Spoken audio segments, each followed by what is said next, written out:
Now we'll turn to the House Leader of the Third Party. Thank you, Mr. Speaker, and I'll be the designated speaker. I'm grateful to rise to speak to second reading on Bill 7. In a democracy, the Legislative Assembly plays a critical role. It's our job to look at laws and confirm and find that balance and ensure that there's openness, accountability, transparency, legislative oversight, appropriate advisory, and that the provisions are as narrow as necessary to achieve the intended outcome. And all of us, all of the people who have the privilege of sitting in this chamber, do so with a mandate to represent their constituents, be the voice for their communities, and to uphold the values of something we all cherish, representative democracy.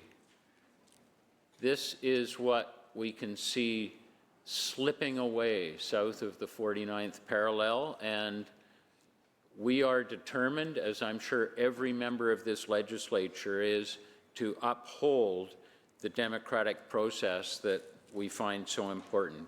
I want to thank all of my constituents and many others around the province who have reached out to our office over the past few weeks.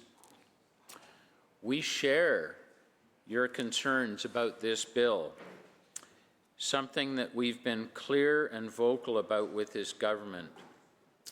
Through the process of deliberation, good faith, and no surprises, we've pressed for and now see some of the critical changes that are necessary for this bill. And in the amendments that have been brought forward, we note that requests made in relation to the first part of the Act will be published as soon as practicable. We note that there's been clarification around government procurement entity. We note that in relation to directives related to procurement, they must be published as soon as practical. This legislation needs to be open and transparent, and these changes will make that much more the case. The delegation provisions have been narrowed, which is also a critical step, because these are important and extensive powers, and the ability to delegate should be narrow. We see the Part 4 will be removed from the Act, and certainly we won't be supporting this Act at third reading unless that happens. So I know there's been a lot of concerns raised through the day around Part 4. Part 4 is out, and we'll be voting when the time comes, if the overall bill has our support at third reading, to make sure it stays out. And something that we pressed for, 2 years is far too long. And through discussions and collaboration with this government, we're happy to see that the sunset clause has been reduced to 1 year. What that means is that in a year's time, we will have a further open legislative process to look at if any of this is still needed, and if so, how it'll be structured. I appreciate the government's willingness to consider the feedback and involvement of the Green Caucus. Now, although we've seen some important changes, there are still serious concerns remaining, which we will press and want to see addressed through proposed amendments and assurances that we can rely on through committee deliberations. British Columbians are feeling a great deal of uncertainty. The unpredictable and haphazard nature of the current United States administration has created a climate of fear and instability in this province and across Canada. The U.S. President has thrown around a flurry of potential tariffs on Canadian goods, ranging from 10% to 100%, or perhaps no tariffs at all. The goalposts keep changing. Today was a bit of a reprieve, but who knows what will happen within 24 or 48 hours. We recognize and accept the need to respond to these threats, but the government's response should not come at the expense of democratic process, oversight, accountability, and public engagement. We've seen how fast government can move with legislation. We saw it with the carbon tax bill being dealt with in a day. And so we know that British Columbians, when they want us operating with our elbows up to fight annexation, to respond to tariffs, we can move quickly through the legislature. And if you want to go fast, you go alone. If you want to go far, you go together. And fundamentally, the work that we do over the next week or two, or however long it takes, to build that understanding and consensus around this legislation, or at least ensure that everybody can respect the outcome, requires us to take the time. We've seen what happens when chaotic, quick decisions are made, where the homework hasn't been completed. There's been a bit of a chaotic approach to Team Canada. We saw Ontario Premier Ford threatening to cut off energy and then backing off. We've heard threats of tolls on trucks and the Alaska governor threatening to change cruise ship routes. You know, the Alaska Highway was a joint project of BC, with BC and the U.S., with BC and the U.S. Army Corps of Engineers building the road and BC providing the land base within the province to have that happen. That was a time when we worked together. That's what we all need to do on this team. So now is not the time to speak in haste. There's already one world leader doing that and flip-flopping on an almost daily basis. So we don't fight Trump with Trumpism. As legislators, our words, every MLA's words in this legislature counts. And we need to take the time to ensure that those words are heard and carefully considered. You know, disinformation and misinformation are rampant. Distrust in government and institutions continues to grow.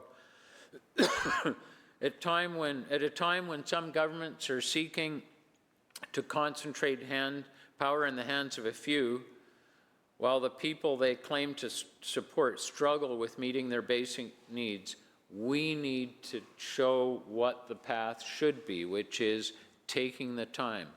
We respect the prerogative of this government to introduce this legislation, but we also respect the fact that the legislature must have the time and take the time, which will be in committee, presumably, to do the homework. Now more than ever, the people across this province want to be comfortable and assured that their concerns are being listened to. Yes, we have a task force, but how representative is that task force? Who are those that are not on the task force? We have the ability through this legislature and through the feedback we're all receiving from constituents to do the homework that hasn't been done. Although Port 4 has been stood down, the remaining components to this legislation still grant Cabinet extraordinary powers without requiring the engagement of the legislature, at least for a year, and without clear indications of legislative oversight. All 93 of us who have been elected to the legislature are here to represent our communities. We have a role to play in ensuring policies and decisions are made in the interests of all British Columbians. We all, I believe, recognize the need for urgency. We may differ on the way in which to respond in these urgent times, what the best mechanism is, but we all, I don't think there's anybody in the legislature who would disagree with me that there is a time, and the time is now, to do our homework on this legislation and ensure that we have the time to consider all the potential implications. When regulation and regulation-making power is used to bypass the legislature, the rationale must be justified. And so we will be speaking more to specific changes and specific assurances that we will need to see for this legislation to achieve the values that I set out at the outset of my remarks. This bill is enabling legislation, gives Cabinet the ability to make regulations in relation to reducing trade barriers, procurement of goods, and implementing relevant tolls, fees, or charges. Nobody would disagree that those are vitally important responses in a trade war environment, but they're also need to be established in a way that they can have broad-based support and they can be successful. We're grateful, as I mentioned earlier, to see the removal of Part 4. That really started to feel a lot like the War Measures Act, but it's out. So that's good news. And when we look at the limitations and some of the limitations on how and why Cabinet can make regulations, we really need to make sure that they're going to accomplish the intent. And so when we hear that DRIPA will be respected and environmental assessment will be properly handled, we need to be sure. We remain cautious about unchecked executive power, and we expect the government to give these amendments and others that we bring forward full and fair consideration, and where it's appropriate to provide clear assurances through committee. I'm just going to briefly go through the parts of the bill. Interprovincial trade barriers. We support removing interprovincial trade barriers. We should be, and we are, to some extent, working across Canada to develop the approach to reducing trade barriers. We will want to hear a lot more about the case for being able to unilaterally reduce trade barriers without reciprocity from other provinces. And really, when you look at reducing trade barriers, we really need to be able to oversee and deal with unintended consequences. And so we'll be looking to this part of the bill for a variety of changes and assurances to make sure that it's not overbroad, that the public are well advised and well informed about each step that's taken, and that the approach that's taken is truly nuanced. We have ICBC, healthcare, education, food security. We have various aspects of our internal economy and our internal economic relationships and the social supports that require protection. So we're going to need to see that balance. We know that the legislature is able to deal with legislation quickly if need be. And so we will be looking to make sure that this regulation-making power around trade barriers is set up to be exercised in a prudent way with legislative oversight. In terms of procurement directives, the main aspect of this legislation is liability indemnification provisions to support a Buy BC approach, procurement where contracts may be ended before their term in order to respond effectively to the trade threats. One of the aspects of this legislation that we've pressed for, and we think that it can be refined, is in the area of delegation. Delegation of these broad powers should be to senior management, senior officials, and that's absolutely vital. We also want to make sure that the laws of general application, the conflict of interest guidelines, other provincial legislation, privacy protections are all in place to put some boundaries around the exercise of these powers. We'll want to know and understand a lot more about the retroactive clauses in this bill and to look at how they can be used in the very narrowest circumstances. In terms of tolls, fees, and charges, where will those tolls and fees and charges be used? How will data, this Act has potential for extensive collection, use, and disclosure of personal information. What role could the Information and Privacy Commissioner provide in providing that independent oversight or independent review? In terms of the general provisions,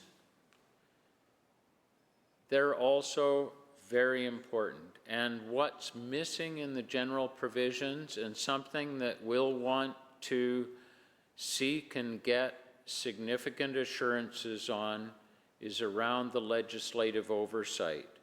You know, we are in an era where division seems to be growing, and we all have an obligation in this legislature to find a way to work together on this trade threat. We can have our differences, but at the end of the day, we need to create the structures that enable legislative oversight of the use of this act in a way that gives us all confidence that the powers in this act will be used responsibly and will be used in a manner that is timely, but allows for full and careful deliberation. And so there's many, many different ways in which this can be accomplished. And so I'll illustrate with a few examples some of the work that we believe and some of the additional checks and balances that could be provided either in this legislation or beside this legislation. We could have, God forbid, weekly meetings of the leaders of the parties to be briefed on what's happening, to be actively given an opportunity to offer their thoughts on some of the next steps. We could see a special committee of the legislature receiving reports on progress and being kept in the loop on how this is working. That's a form of legislative oversight. That doesn't have to be a committee, a legislative committee that pre-approves the decisions or reviews the decisions of cabinet beforehand, but certainly as we go through the next year, having a special committee of the legislature able to actually understand the rationale for decisions that have been made, to be fully informed, that will give all of the parties a great deal of confidence in this very important work. Those are only two examples, but in committee and in the discussions, we'll certainly want to explore those too and perhaps others. We also want to ensure that the task force that is advising the government has the breadth of membership to ensure that the very best advice is provided from all the different sectors. We have a diverse economy. We have diverse interests. That's the strength of this province. And to have the ability to tap into that will make the decisions under this act that much better. We're facing an extraordinary threat, and we must all rise to the occasion with an extraordinary response. But we need to make sure that Bill 7 does not miss the mark in both its strength and its tactics. As it stands now, without the amendments and without the committee deliberations, it doesn't get there yet, but we're prepared to work to see if we can get it there. You know, a long time ago, I led the group that did BC's Freedom of Information legislation, working for then Attorney General Colin Gableman. We weren't afraid to make amendments. We made 36 amendments to that legislation. That wasn't a signal of weakness or failure. That was a signal that we listened and we built on the input we received. You know, all British Columbians have stepped up in response to this threat. British Columbians have canceled trips to the United States. They're buying in BC. They're doing everything they can, and they're looking for us to do our part to be able to respond effectively and nimbly to the challenges that we know have already come and will continue to come. And to be part of Team Canada, we need the tools. There's no disagreement from the Green Caucus about the importance of putting the tools in place. It's all about the how. It's all about the checks and balances.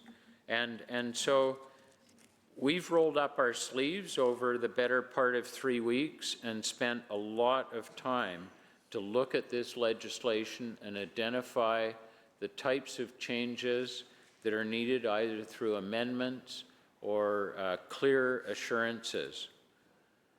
While we may have our differences, we do have our differences, we need to ensure that the Conservative opposition has the ability to challenge and understand the provisions of this legislation and to participate in the legislative process as fully as time allows.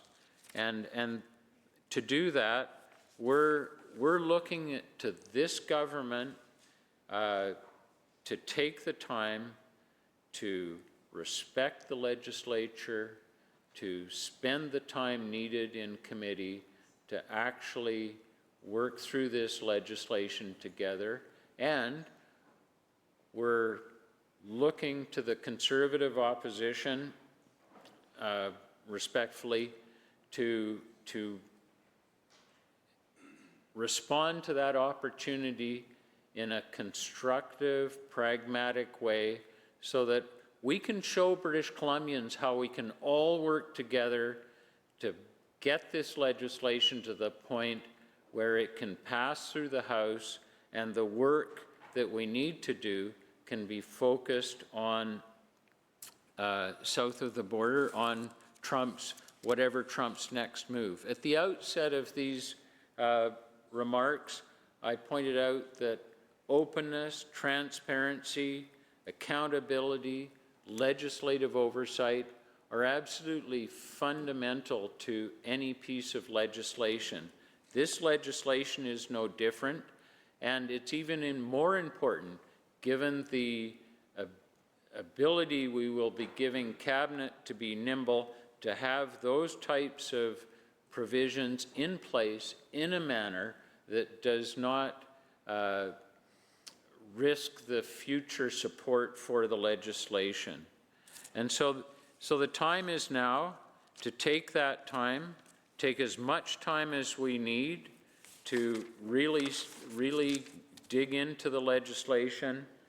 We have a clear picture of the types of amendments and assurances we would need to see, and we'll be bringing those forward very clearly. And then we'll be in a position to decide whether or not we're going to support this legislation at third reading. But as I come back to it, I just want to emphasize that the outcome of this work we do is vital to British Columbians, and we need to approach it in a spirit of thoroughness, of taking the time and really looking at every provision in this legislation, not from the perspective of how can we torpedo this legislation, but from the perspective of what will it take, what would it take to put the additional guardrails and safeguards in place so that we can all support using this legislation to deal with the threat south of the border that becomes more real every day. I was the designated speaker, but I've learned how to talk really fast, so I just want to thank you, Mr. Chair, for the opportunity to offer the Green Caucus's remarks at this stage of the legislative process. Thank you.